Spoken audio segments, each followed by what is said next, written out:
Well, gabba gabba hey, my friends, it's your old pal Jordan the Lion. How are you all doing today? I hope you said, well, I'm doing great. If you remember, when I lived in Hollywood, we went and visited Dee Dee Ramone's grave, and we went to see where the headstone of Johnny Ramone is. Today we're going to Lyndhurst, New Jersey, and we're going to pay our respects to Joey Ramone. Daze with Jordan the Lion, it begins right now. Joster is a punk rocker, Joster is a punk rocker. Here we go, about to enter New Jersey.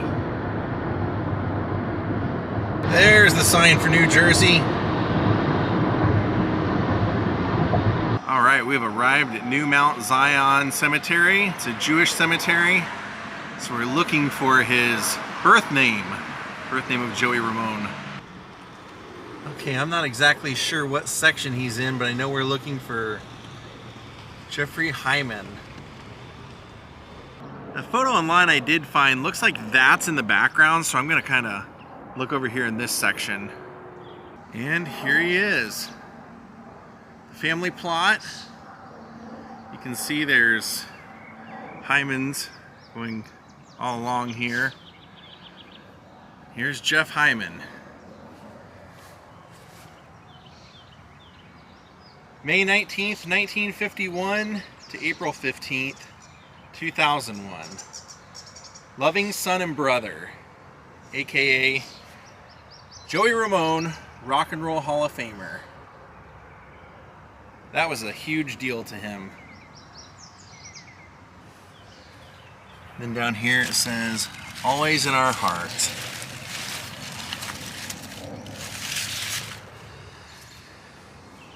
Wow. You want to talk about people who definitely were not what you would envision when he was a kid growing up to be a rock and roller. That is absolutely for sure. He was, I guess when he was a kid, he was tested as being what they called slow, but he had really bad eyesight and he had trouble reading because of that. So they categorized him as having like difficulties, but actually he was actually really intelligent and really creative.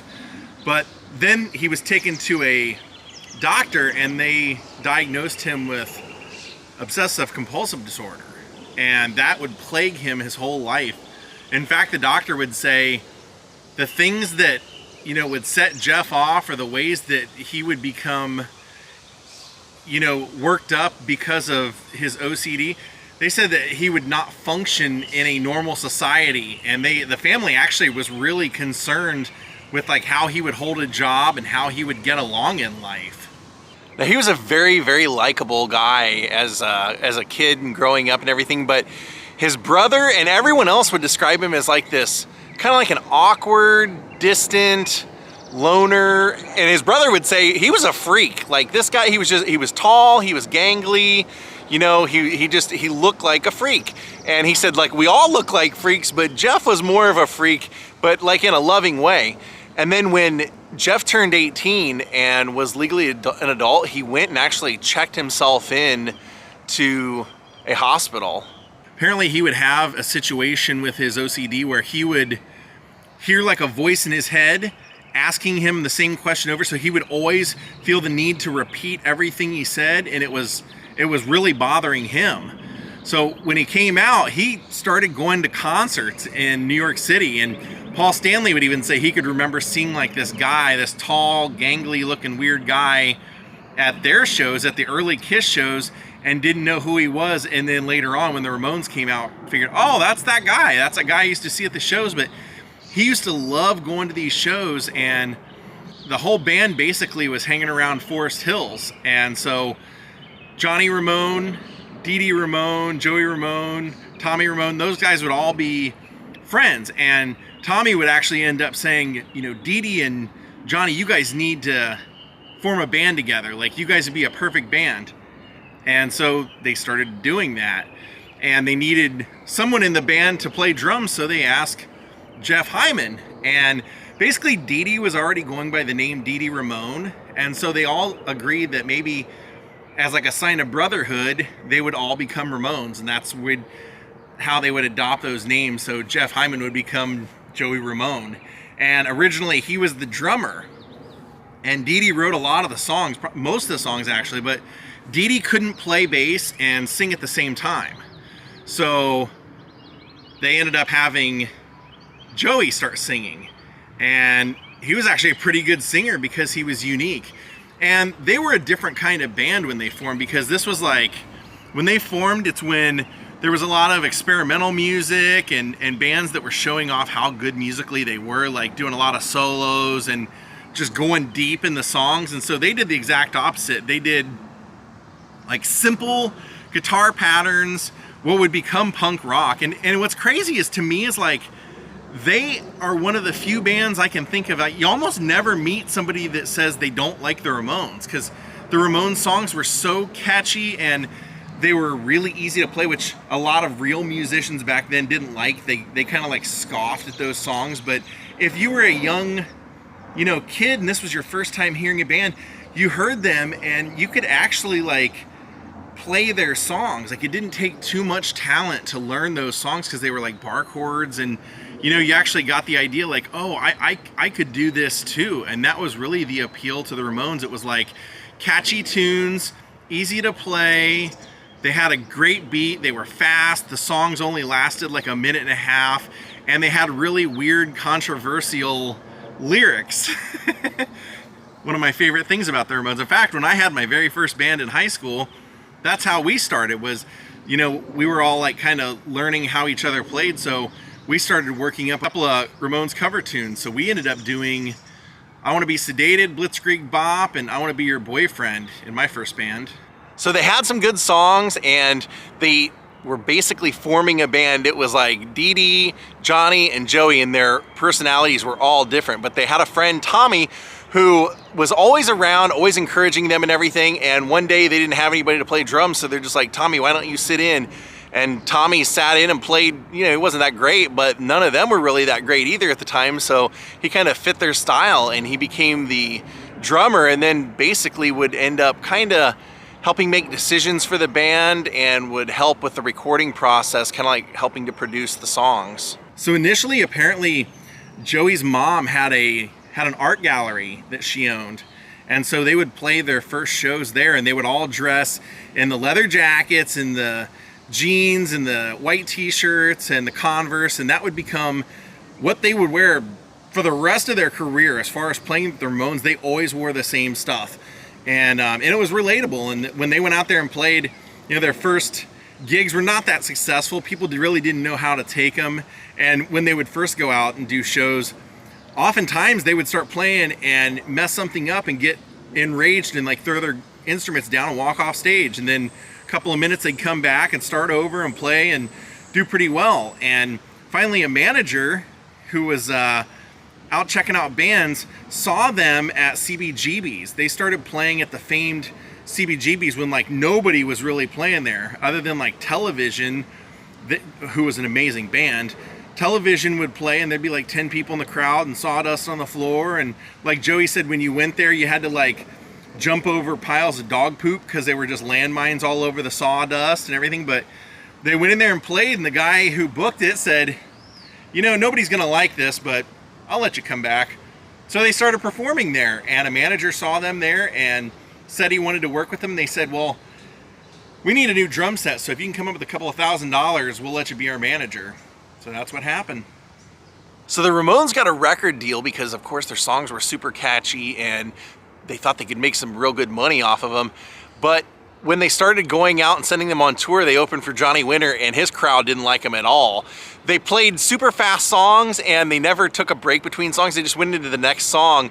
But when they finally finished up, people were just booing like crazy and throwing beer bottles at them and everything. So they realized they weren't going to do very well in the US, at least at this point. So they were booked in the UK, and they were really well received in the UK.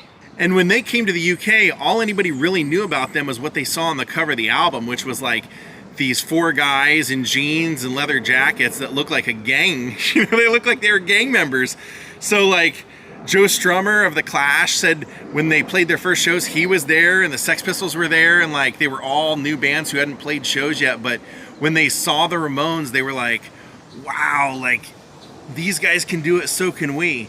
And they all wanted to meet them. So after the show, they started throwing rocks through the windows of the backstage area. And Johnny came out and was like, what the hell's going on out here?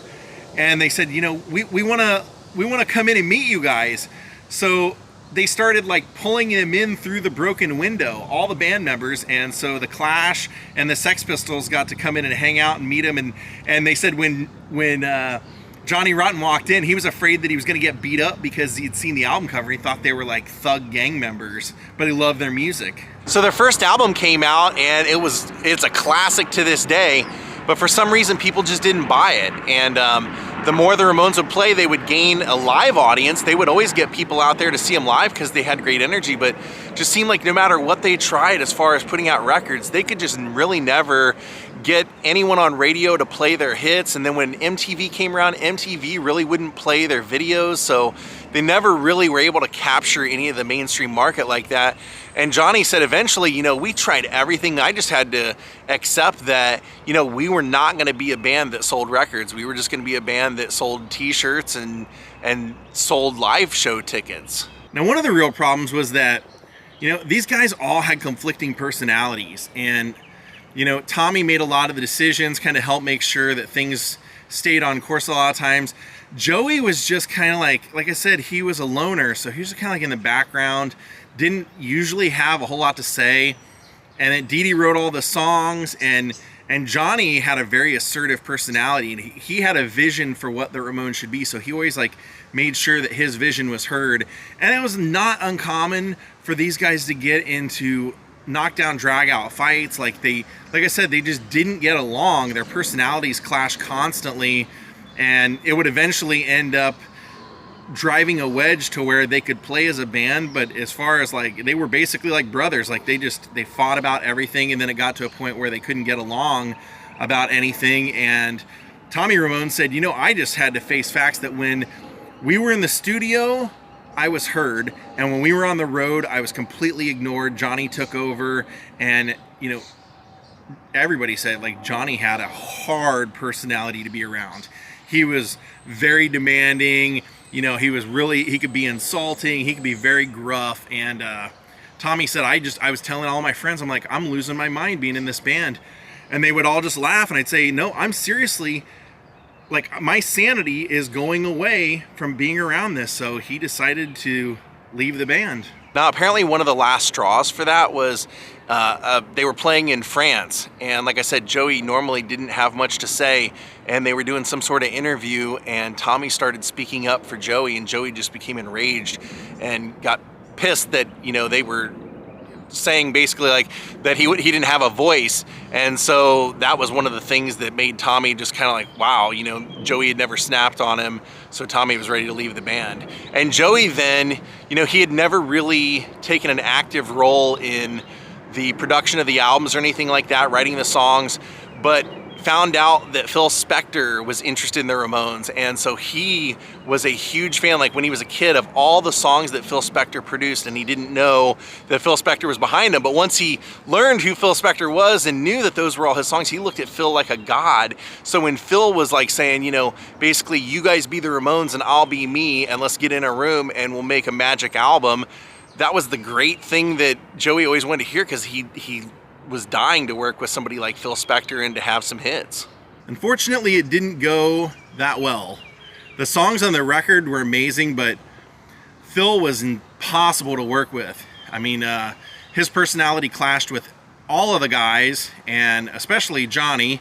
Johnny just said, you know, like he would have us hanging out at his house, and he'd pull a gun out if we said we were going to leave, and like basically would hold us hostage there. So we would be in the recording studio, and we would like play one song or like one chord from a song, and he would listen to it over and over, just that one chord, for hours, like cussing and being enraged. And he's like, I can't work like this. They didn't like that whole process. And then when the album came out, they really did nothing. And again, like I said, Johnny had just kind of accepted, we just keep making records and nobody's buying them. Now we've had Phil Spector, this guy who's supposed to be like music god, and we still get nowhere. So he just, you know, basically assumed the position of always being a great live band. Now, like I said, Joey was always, you know, his whole life kind of like a loner, but people always viewed him as being awkward and gangly and kind of freakish and just, you know, just kind of weird. And he had a girlfriend named Linda, and this basically is what ended up driving the biggest wedge in between the band. It was really the only real girlfriend he had had in his life, and with all those insecurities, his OCD, all the crazy things, like they said his OCD was so bad, like sometimes they would be late to gigs because, you know, he would have to count or make sure that he stepped on every step going down a staircase, or he didn't count a step, or he was worried he didn't count a step.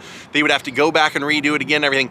He finally found somebody that seemed like they were accepting of who he was and really cared about who he was, and then Johnny Ramone ended up stealing her away in Joey's eyes. And for a guy like Joey, who was a romantic, and this was really the first person he had been with, to lose her to somebody like Johnny, who he, you know, was completely opposite of, and actually by this point had really kind of grown to dislike, it was the ultimate slap in the face, and he never got over it. They'd continue being a band, and, you know, basically would assume that, like, this is just how we're going to make our living and everything, but they were never friends again. People said Joey and Johnny just never talked again, never mended the fences, all the way till the day that Joey passed away. They did not ever reconcile their differences.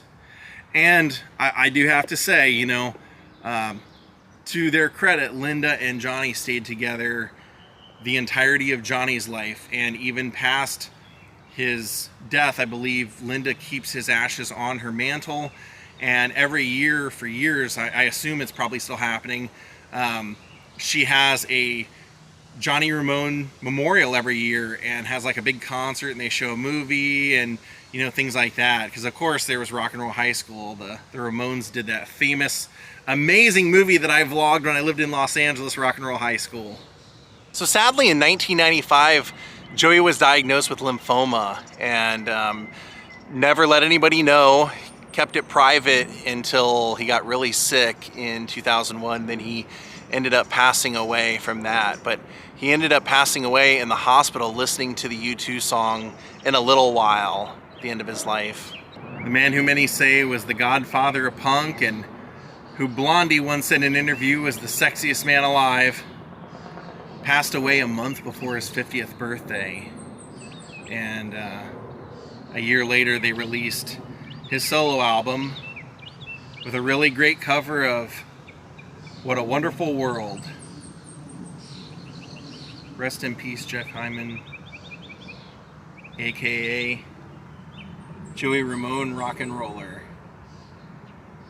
Now, I mentioned earlier that nobody was prouder of being in the Rock and Roll Hall of Fame than him. That was because that's what his brother, who was a roadie for the Ramones, said when they were inducted in the Hall of Fame on the stage. He said, "My brother, this meant everything to my brother." So it's nice to know that somebody like Johnny, who had so many obsessive issues and worried about so many things and everything, he took pride in being this guy who was different and changing the way music was made and the way things were seen during his lifetime. And now he's remembered forever as a Rock and Roll Hall of Famer. Thank you all for watching.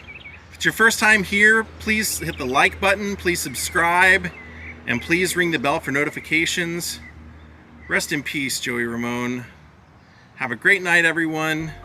Goodbye.